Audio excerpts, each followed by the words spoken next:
हरि शरणम। ज्येष्ठ मासर शुक्ल पक्षर एकादशी ना है निर्जला एकादशी। ये बहुत पवित्र एकादशी, वर्षर सबुठु बड़ उत्कृष्ट एकादशी बोली कहा जाए। युधिष्ठिर भगवान को पचारे, हे जनार्दन, अपरा एकादशी महात्म्य तो आपण मते शुणैले, एवं ज्येष्ठ मासर शुक्ल पक्षर जो एकादशी हुए तार महात्म्य मते शुणा।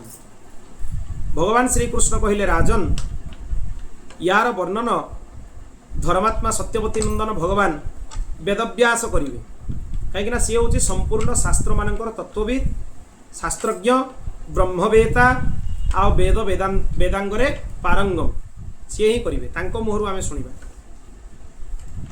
वेदव्यास भगवान से कहवा आरंभ कले। ध्यान देकी शुणु। दुईटी जाक पक्षर एकादशी रे भोजन करने उचित नुहे। ये आरंभ है उक्ति।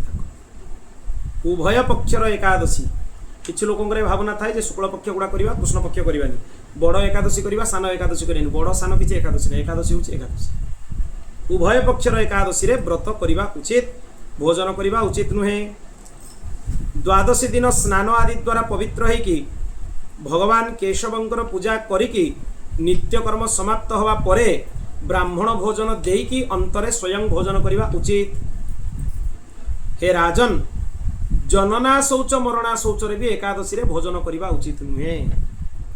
जदि यद्यपि सूतक और मृतक थाए, ये जन्म होता मृत्यु वरण करी, तथापि एकादशी रे व्रत करिवो। एकादशी व्रत बंद हब नहीं। एक कथा शुणिकी भीमसेन कहले, हे पितामह, मो कथा को आपन टिके ध्यान देकी शुणंतु। राजा युधिष्ठिर, माता कुंती, द्रौपदी, अर्जुन, नकुल, सहदेव एमाने एकादशी रे केही भोजन करती नहीं, किंतु मु भोजन कर दिए, मु रही पारे। आपण मते कहले एकादशी रे भोजन कर नाही, किंतु मु आपण को कहूची जे मु भोक को सह्य करि पारु। कहीं उदर रे गोटे अग्नि अच्छी, ब्रुको बोली अग्नि कह। भीमंकर उदर रे अच्छी, से भीमंकर अन्य ना है ब्रुकोदर। से अग्निटा एते प्रचंड से संभाली पारती, तेणु भोजन ग्रहण करने पड़े बहुत अधिक। भगवान वेदव्यास कहले, जदि भगवत प्राप्ति करिवार अछि ताले उभय पक्षर एकादशी रे व्रत कर। सेठु भीम जेतेबेले तांकर अक्षमता को प्रकाश कले जे वर्ष रे केवल गोटिए एकादशी रे ही मु व्रत करि परिबी, बाकी 23टी एकादशी रे मु व्रत करि परिबी नाही। ताले मो पई कोन करिवा उचित हबो, आपण मते उपदेश करंतु। भगवान वेदव्यास कहले, हे भीम, ज्येष्ठ मासरे सूर्य जिते वृष राशि रे थिबे बा मिथुन राशि रे थिबे, शुक्ल पक्ष रे जो एकादशी पड़िबो से एकादशीटा तुम निर्जला व्रत कर, जल मध्य ग्रहण कर नाही। केवल मुख शोधन पई आ आचमन पई मुखरे जल ग्रहण करि परिबो, कथा दिया आइछि ग्रंथ। अन्यथा जल तुमे मुहरे ग्रहण करि परिबो नाही। आजिकल लोक कहि दियंती गोटे वाक्य कथारे, एमती निर्जला व्रत करिबो छेप मध्य ढोकिबो नाही। से विधि नुहे, अविधि। विधि होउछि आचमन करा जाई परिबो, मुख शोधन करा जाई परिबो निर्जला रे, किंतु जल ग्रहण करा जीवनी। सेथिरे भी चतुरता नुहे। आचमन कला बेले एमती होबा उचित नुहे जे एमती आचमन कर देबी जेमती गळा भी मोर उदा हे जिवो, पानी पीबा भी हे जिवो। सेमती आचमन कले होबनी, सेटा अपराध हो, व्रत खंडित होई। अन्यथा मुखरे जल दबा उचित नुहे, नले व्रत भंग हुए। एकादशी रे सूर्य उदय रु नै कि आगामी दिन सूर्य उदय पर्यंत मनुष्य जल त्याग करने उचित। तापरे द्वादशी रे प्रभात काल रे ब्राह्मण को जल सुवर्ण आदि दान करी तापरे जाइकी जल ग्रहण करने उचित, पारण करने उचित। व्रत जल भी दान करा जाए जे आसी ब्राह्मण। वर्ष रे जेतिकी एकादशी अच्छी से समस्तंकर फल निर्जला एकादशी करने द्वारा मनुष्य को प्राप्ति हुए, एथिरे संदेह नहीं। किंतु ये गोटे विषय आपण मानक स्पष्ट करदेवा उचित। ता माने या आपण माने बुझिबा उचित नुहे जे आमे निर्जलाटा निर्जला करदेबा आ वर्ष जाक एकादशी करबा नाही। एटा केवल भीमसेन को ही दिया हिची ए अनुमति, जेहेतु तांको उदर रे ब्रुक नामक अग्नि अछि। आम मानक उदर रे ब्रुक अग्नि नाही, जठराग्नि अछि। आम मानक माने उदर रे भी गोटे अग्नि अछि, ता ना हला कोन जठराग्नि। सेटा प्रचंड नुहे। भीमसेन अग्निटा हूँ ब्रुक अग्नि, प्रचंड अग्नि। तेणु तांको कहुई तुम्हें वर्ष में 23टा एकादशी न कले भी चलो, 24 नंबर रे तुम सबू एकादशी पूर्ण हो। ये साधारण समस्त जीवों को नुहे समस्त जीव मध्य सब एकादशी करवा उचित हाँ जद्य से माने निर्जला करि पारु नाहंती फलाहार द्वारा करि परिबे किंतु चेष्टा करवा उचित ए एकादशीटा को केवल जल आहार बा पय आहार दुग्ध आहार रस आहार करी अन्य कौन खाद्य पदार्थ ग्रहण न करी व्रत करा जाऊ से भली करवा उचित बा निर्जला करवा उचित सबुठु श्रेष्ठ है निर्जला तापरे आसिला जल तापरे आसिला पानीय द्रव्य तापरे फलाहार ताठू निकृष्ट है अग्निपाक द्रव्य ये हूँ स्तर ये स्तर में यही व्रत हुए तेणु एकादशी त्याग करने उचित नुहे सबुगुड़ा करवा उचित आउ गोटे कथा भी जाणी रखु एकादशी करवाटा माने एमती नुहे कि मोर इच्छा है मुझे मोर इच्छा है मुझे अन्य व्रत गुड़ाक आपण इच्छा एकादशीटा करने को जीव मात्र के बाध्य 5 वर्ष रु माने 90 वर्ष पर्यंत वृद्ध 95 वर्ष पर्यंत वृद्ध एकादशी करने को बाध्य ऑप्शनल जे कले भी हम न कले भी अपराध हम न कले संध्या बंदन और एकादशी दुटा एमती अनिवार्य कृत्य कले बहुत अनेक प्रकार पुण्य मिले न मिले सी तो भिन्न कथा किंतु न कले भयंकर अपराध ये हूँ सब बड़ कथा जो माने एकादशी व्रत करती शंख चक्र गदा धारण करिथिबा केशव भगवान को से प्राप्त करती समस्त पापरु मुक्त हो जाती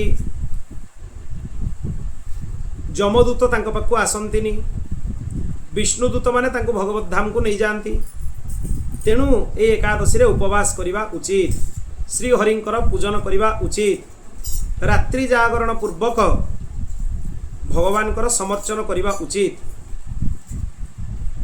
ये एते महत्वपूर्ण गोटे गोटे प्रहर रे कोटिए कोटिए स्वर्ण मुद्रा दान कले जेतिकी पुण्य एकादशी व्रत सेवन कले सेतिकी पुण्य ए दिन स्नान दान जप होम जहाँ करा जाए सब अक्षय हो जाए माने क्षय हुए नहीं अक्षय है तेणु ए दिन व्रत करवा उचित एकादशी दिन जो माने अन्न भोजन करती से माने पाप ही भोजन करती चंडाल सहित चंडाल भलिया नीच जोनि से प्राप्त हुए एकादशी अन्न भोजन तेणु अन्न त्याग सर्वदा करवा उचित अन्न संज्ञा कौन कौन जी सबुगुड़ाक सप्तधान्य सब अन्न संज्ञा जी खाली सेतिकी नुहे डाली जातीय खाद्य जी सेगुड़ा भी सब अन्न संज्ञा जी माने कौन बुट मुग मका बाजरा गहम जेते शस्य रहिले सब से श्रेणी रे जीवे खसा मध्य षठतिला एकादशी छड़ा अन्य एकादशी रे खसा ग्रहण करा जाई परिबो नहीं केवल षठतिला रे ग्रहण करा जाय तेणु जेते डाली जातीय खाद्य रहिला जेते अन्न जातीय खाद्य रहिला गहम जातीय खाद्य रहिला मुग बुट आदि सब गुड़ाक आजिकल नुआ मांडिया भी लोक खाऊँ ना मांडिया बाजरा मका जेते रहिला ये सब हूँ अन्न ये खाइला माने एकादशी भंग हो नष्ट हो एकादशी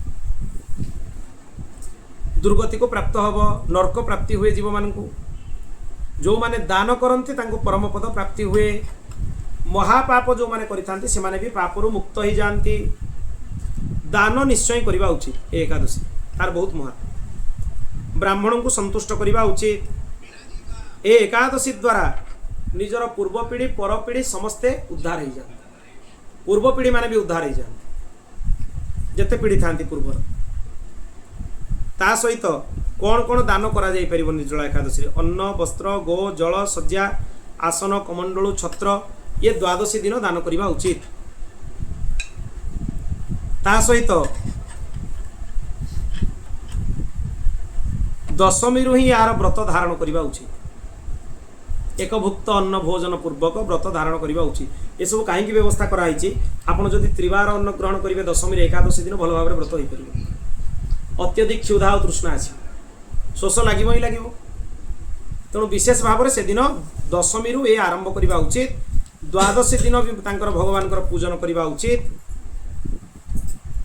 जेतेबेले ब्राह्मण को जलपात्र दान करेंगे मंत्र उच्चारण करवा उचित देवदेव हृषिकेश संसारार नवतारक उदकुंभ प्रदान नयमाम परमाम गति हे भगवान मु ब्राह्मण को जलकुंभ प्रदान करुच्ची आपण मते परम गति प्रदान करंतु आपण चरण में शरण प्रदान करंतु एइभଳି व्रतर उद्यापन करवा उचित याकू से पांडव द्वादशी बोली मध्य कहा जाए काली आज को लेकिन अनेक संदेह लोक मानकर थिला एकादशीटा जदि द्वादशी युक्त हो जाए से दिन व्रत करवाटा अत्यधिक महत्वपूर्ण सेटा बेसी महत्वपूर्ण शास्त्र मानक वर्णना कराई।